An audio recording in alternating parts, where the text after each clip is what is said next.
Guys, it's Mike's Solar Dragon channel, and I picked up the DC Solicits at my local comic book shop this morning while I was there, and they didn't have the Marvel one, but they did have the DC one, and actually with kind of the situation that Diamond is in, and possibly no more previews magazine ever, I'm kind of wondering if they'll still be doing these little small catalogs. So I don't know what the future holds for these, if they're just going to do online solicitations or whatever. But for now, we'll take advantage of what we had, and we'll go ahead and we'll flip this thing open, take a look at what DC books that are coming out in June look good to me. So obviously we open up Batman and Hush, so I'll probably be checking that out just to see what it's all about. My expectations for it in general are kind of low. I kind of wish that they were going with something different.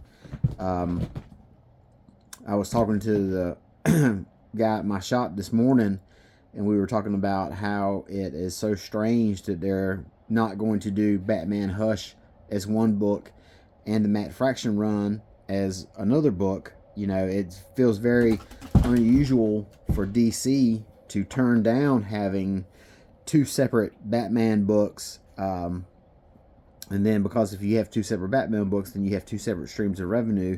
So you have two, people picking up twice as many Batman books as they normally would. And going this route, they're only going to be picking up, just one at a time. So I feel like that's a very interesting play for DC. But in any case, that's a different ball of wax altogether. I'm going to be checking out this Batman book. Justice League versus Godzilla and Kong. I'm going to pass on this. I read last year's, and I got my fill just off that one. Superman Unlimited. I'm looking forward to this. See how it turns out with Dan Slott. So I'll be reading it. Superman 27. I'll be picking up the Tom King Wonder Woman, definitely. This has says the Mouse Man cometh. Tom King has shown a kind of a flair for his portrayal of these really weird villains. He infamously did the story with Batman and Elmer Fudd. So he kind of has a knack for working in the weird characters or unusual characters. Trinity, I'm going to pass on that, even though I am reading the Tom King Wonder Woman. I'm going to pass on it. However, I am glad they're making this book. I like DC's attempt at getting young characters, getting them their books, getting a new set of eyes, possibly bringing in new fans, a new readership. So I like what they're doing here. And I don't know, maybe I'll pick it up. I don't know. It's only a 6-issue miniseries. Absolute Batman, I'll be reading it. Superman, I passed on that, although I do have all 5 issues of the first run. I'm going to sit back and read them again and see what see if it grabs me again. But I don't have any plans on picking this up at this time. Wonder Woman, of course, I did a video last night of the first 5 issues and how great I thought this whole book has been in general. Flash, I'm passing on it. Manhunter, passing. Green Lantern, passing. I just think they're trying to do too much too fast with the Absolute Universe. They should have just stuck with the 3 for a while, and now it just feels like they're doubling down so much that what made the Absolute Universe special is going to get watered down and lost.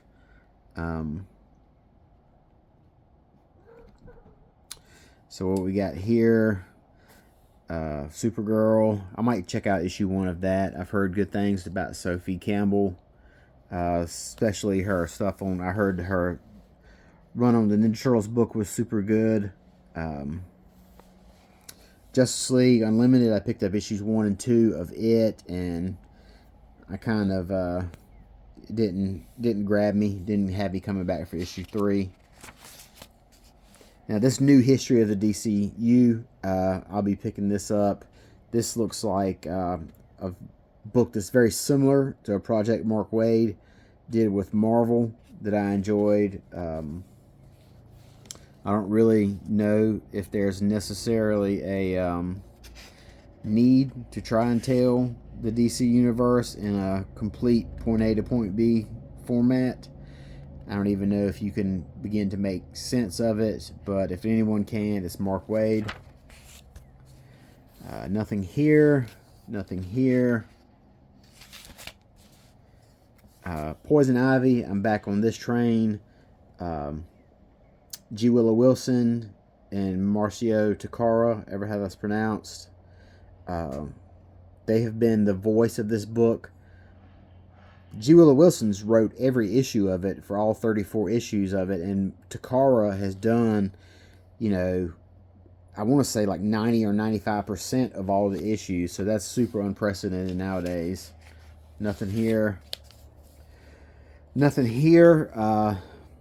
I kind of bailed out on Green Arrow. I was reading it, but I stopped after a while. Nothing here.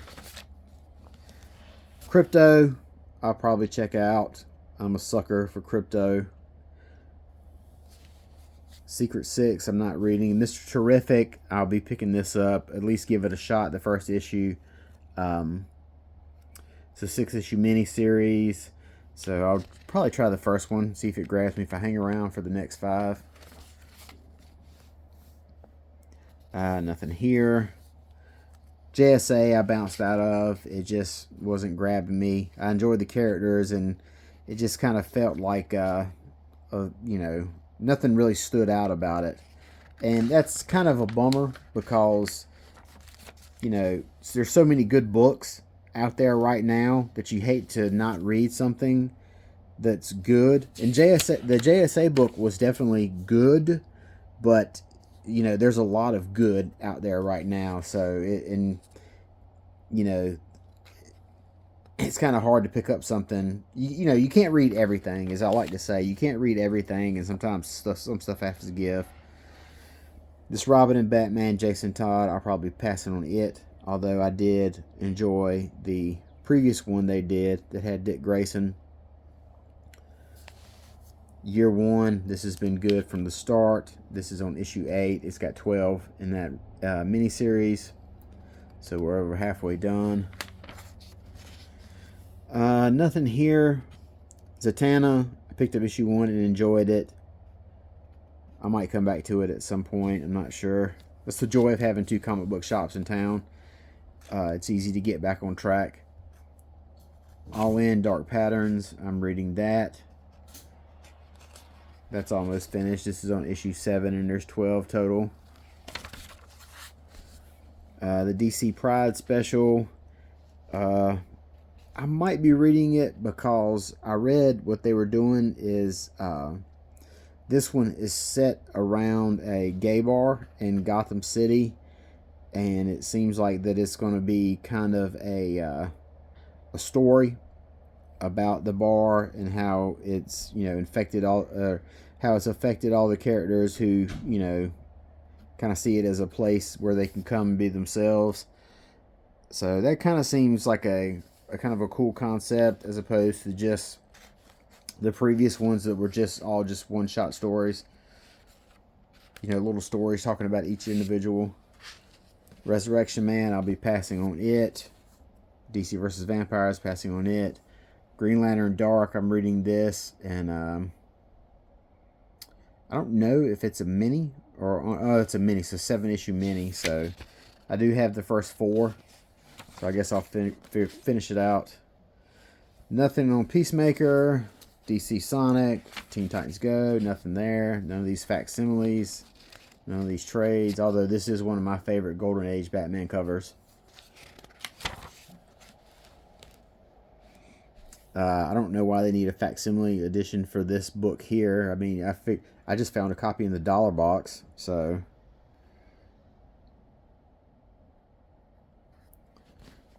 I have the original of this. I don't need a facsimile of it. Some of these George Perez variants look good. He was always great on anything he did. This Death of Superman Absolute, it's almost tempting to get based just upon how it looks with this tombstone. But at $125, I might pass on that. Oh, I'm sorry. It's $150 if you're getting the direct market edition, which is the cool version. Nothing here. Nothing. Here's the trade paperbacks for Absolutes. If you haven't caught up to Absolute Wonder Woman, now's your chance. This actually has 1 through 7 instead of the first 5. So you get a little extra outside of the first storyline. Nothing here. And nothing. None of these World's Finest. Or, what are these called? The DC, not World's Finest, I'm sorry, the DC Finest, these compact editions. Nothing here. Although I did pick up volume 1 of Stephanie Brown, Batgirl, so I might pick up volume 2. Nothing.